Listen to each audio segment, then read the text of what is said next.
Sir सामने सामने एकदम बेटा करण सर यहाँ पे देखिए करण सर सामने सर इधर देखो श्वेता जी ड्यूटी है श्वेता जी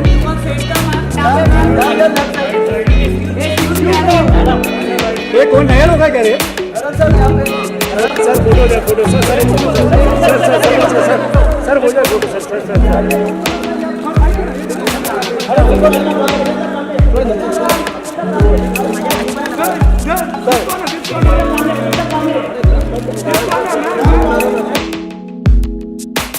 Hi, good evening, and a very warm welcome to all of you. We are friends and family of Sweta's in the house, and this is a wonderful, wonderful house full of love.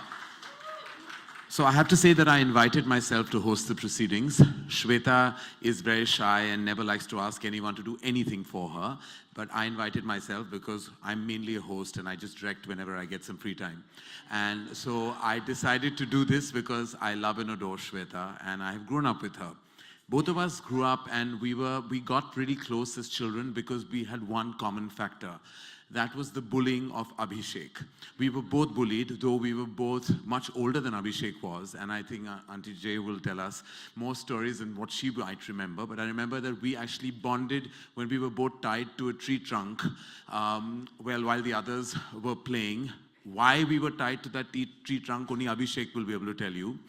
And when I turned up to Sweta's birthday party in a Superman costume, though there was no theme that particular day, my mother, of course, was misinformed and sent me looking like Superman. So I have many, many memories of Sweta. But what I do know about Sweta is that she is an exceptional, exceptional talent. She's always stayed away from the spotlight, though everyone who's close to her and knows her well knows that possibly the best actor in the family is Sweta. Her ability to tell a story, her ability to narrate an incident, her ability to mimic many, many leading lights of the film industry, which they may never know of or never see because Sweta is that shy. But I always knew that she was talented, exceptionally astute, amazingly observant, and actually has a sense and an ability to write so beautifully that I knew, and I was not surprised the day I knew that she turned columnist, and then finally she turned author.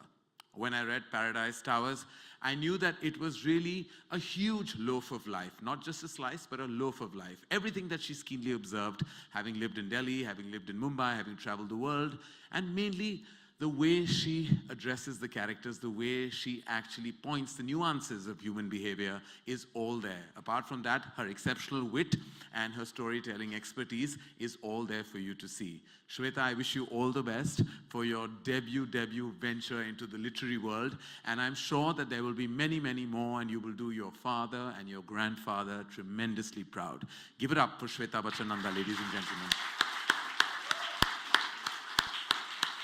And of course, who better than her iconic and legendary parents to do the honors today?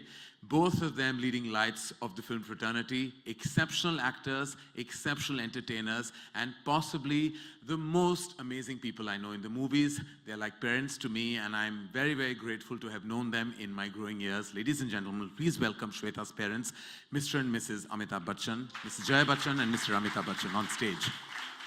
Feeling at this moment. Thank you, ladies and gentlemen, for having us here. It's a moment of great pride and honor, very emotional for parents to be at the launch of their daughter's book.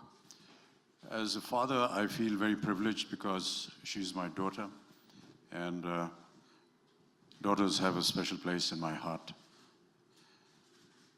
I wish her all the very best. All I can say for the moment is I'd endorse what Karan said a little earlier on. that she really is the best actor in the family. Every time we go through some kind of a moment in the day, during any event, there's always a little family meeting at the end of the event at home. And she takes over and does a takeoff on everyone that was present there.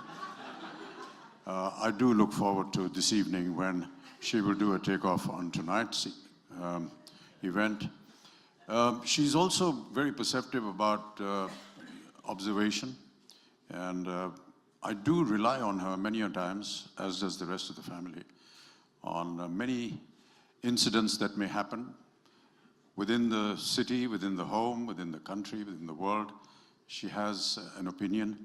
Many a times we discuss, I do, the outcome of a film that I may have done or a film that she may have seen. And I have to say that she's always been right. When she says that a film is going to do well, it does well. When she says it's not going to do well, it turns out exactly right. So many a times I have begun to share some of my scripts. I'm afraid I couldn't do many of them earlier on, and I want to be excused for that. But recently, though, she has been extremely helpful, very perceptive in giving me ideas and thoughts on what I was working on. I can only give you my love and my blessings, Sweta, and thank you so much, all of you, for being here today to encourage her to grow, not just as my daughter, but as a woman and as a lady. Thank you. Thank you.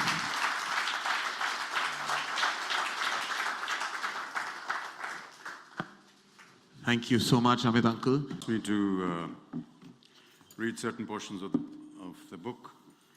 She wanted me to read the prologue. I'll do a bit of that, and then a small portion inside the book as well. So in a leafy Mumbai suburb, on the very turn of a U-bend, stood the handsome structure of Paradise Towers, a residential building built in the late 60s as the last word in modern convenience. By modern, the builders meant that it had an elevator with a designated liftman and a garden that most bungalows would be envious of with its designated gardener. Over the years, other more modern and loftier structures came up in the area, dwarfing Paradise Towers. However, none could compete with its clean lines, meticulous planning, which kept it from flooding during the rains or its residents. The building stood a few meters from the beach, and depending on the time of day, it enjoyed either a balmy breeze or the stench of drying fish.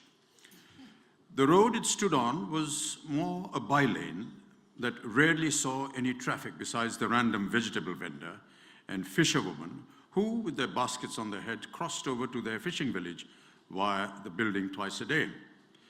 The facade of the building was vanilla white and got a new coat of paint every 5 years. On it was painted in bold brick red letters, Paradise Towers, vertically, with the S in the towers dangling just above the balcony on the first floor. That was another one of its unique features, whereas the buildings around Paradise Towers were painted steel gray. Their windows tinted black. Paradise Towers boasted a substantial balcony for every road-facing flat. It was a building law that the occupants were not allowed to hang their drawing on the balcony.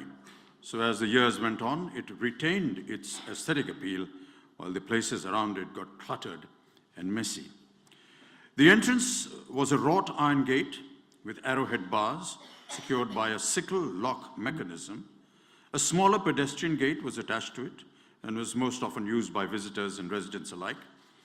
A metal-sheeted guard's cabin stood outside the gate, though its inhabitant preferred to sit outside it on a folding chair, his register and desk fan jostling for space on a rickety stool in front of him. A wide concrete driveway led to the ground floor, where in the maze of pillars that defined the parking spots stood the elevator.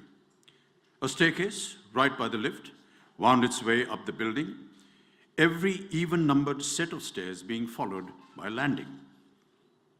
The elevator was placed so that it divided every floor in two, with a flat on each side and a small lobby in front of it. The staircase also allowed access to each floor, and the substantial terrace, accessible to and all used by everyone for the drying of clothes, housing of water tanks, and the electrical room, and where all the staff gathered to moan about salaries and to gossip. Rarely in the spring, the building children would go up there to fly kites, but as the years wore on, the more modern modes of play were invented, the children lost interest. The flats were spacious and airy with large windows that let in the sunlight. They each had a small kitchen, staff quarter adjacent to it, and 2 bedrooms. The garden downstairs was lush and lined with bougainvillea creepers on the boundary wall, which spilled onto the road, shedding petals and carpeting the street pink. Well-tended flower beds with seasonal flowers ran all over the circumference of the garden, breaking only at its entrance, and a mud path ran alongside for those who wanted to walk. Palm trees flanked the driveway on one side, and there were talks of installing a water fountain, which was then scrapped in favor of leaving the driveway with a roundabout used for potted plants and a seating spot for the maids to keep an eye on their wards, who often played in the garden. The residents of Paradise Towers were an amenable bunch. They all interacted with each other, and the children were constantly in and out of one another's flats. The women had a committee which organized Diwali and Christmas parties yearly, and once even a 70th birthday party. They were fast friends and sworn enemies, but seldom any grave unpleasantness. Nothing dramatic ever happened at Paradise Towers, or so you might think. Of course, appearances can be very deceptive.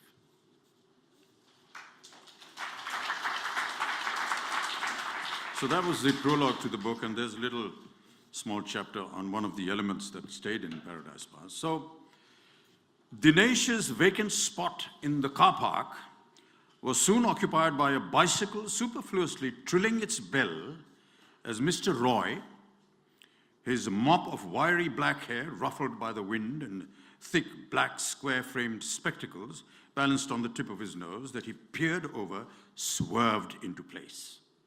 Dismounting his cycle with some difficulty, seeing as he had weighed under his arm a briefcase, Mr. Roy parked his ride, smoothed his clothes and hair by running a hand over them, pushed his spectacles back up his nose, and proceeded to remove something wrapped in layers of newspaper from the basket attached to the front of his cycle.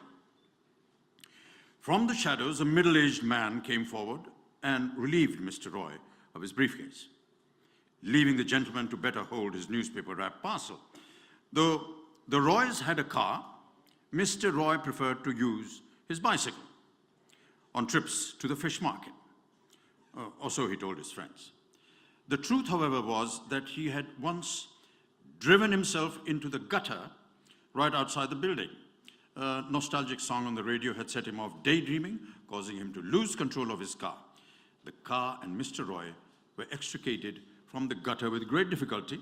One of the Kapoor's children had even captured the entire episode on their phone. The car, though, sent for an overhaul, would always smell of rotting bananas every time the engine overheated.